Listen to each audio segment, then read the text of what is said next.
잠정치이긴 하지만 올해 3분기 강원도 내 출생아 수가 2,000명을 밑돌며 역대 3분기 최저치를 기록할 것으로 보입니다.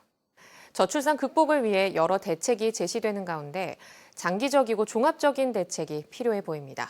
홍한표 기자가 보도합니다. 올해 3, 4분기 강원도에서 태어난 신생아 수가 2,000명 아래로 내려갈 것으로 보입니다.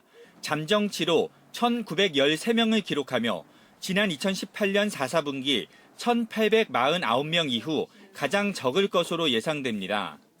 이처럼 출산이 저조한 이유는 무엇일까? 강원도 여성가족연구원 조사에 따르면 미혼의 경우 양육이나 보육 부담, 고용의 단절, 주택 마련 등에 대한 부담이나 불안을 느껴 결혼을 하지 않았고 결혼한 경우에는 양육이나 보육비 부담, 일과 가정의 양립에 어려움을 호소했습니다. 일 가정의 양립이 가능하도록 가족 친화적인 문화를 조성할 수 있는 지원 정책을 강화하는 것이 필요합니다.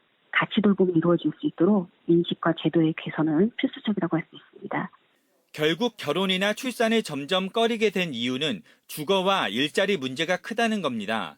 젊은 층이 지역을 빠져나가는 것도 문제입니다. 인구 고령화는 점점 빨라져 도내에서는 춘천, 원주, 속초를 제외한 15개 시군이 지역 소멸 위험 지역에 포함됐습니다.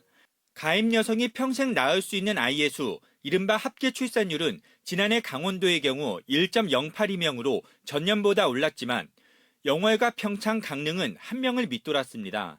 저출산 극복 여건을 구축하고 일, 가정, 양립 환경을 조성하고 또한 청년이 정착하는 도시 조성을 위해 세개 분야 35개 사업을 추진 중입니다. 강원도는 1조 9천억 원대의 예산을 투자해 출산 저하나 젊은 인구 유출에 대한 대책을 마련하고 있습니다. 생애 주기별 종합 대책을 세워 신생아 출산 지원, 육아 기본 수당 지급, 경력 단절 여성 구직 활동비 등을 지급하고 있습니다. 또 국공립 어린이집 확충, 청년 구직 활동 지원 등도 시행하고 있습니다. 육아 기본 수당을 비롯해서 이제 한 240개 정도의 이제 그 저출산 지원 시책을 시행을 하고 있습니다. 올해 이제 하반기부터는 사회 서비스원이 이제 운영이 되고 있거든요. 이를 통해서 이제 그 청년층이 이제 일자리가 이제 매칭이 된다든지. 이런 가운데 합계 출산율이 꾸준히 상승하거나 반등에 성공한 지자체의 사례도 눈여겨볼 필요가 있습니다. 원주, 정선, 횡성 등의 지난해 합계 출산율이 오르기 시작해 1명을 넘어섰고 특히 삼척시의 경우 2017년 1.158명, 2018년 1.191명, 지난해는 1.344명으로 큰 폭으로 뛰었습니다. 출산 장려금을 대폭 인상하고 다양한 임신, 출산, 양육 지원책을 마련한 게 주요했던 것으로 분석됩니다. 첫째 200, 둘째 300, 셋째 400만 원 등 출산장려금과 출생아 지원금을 지급을 하고 있고요.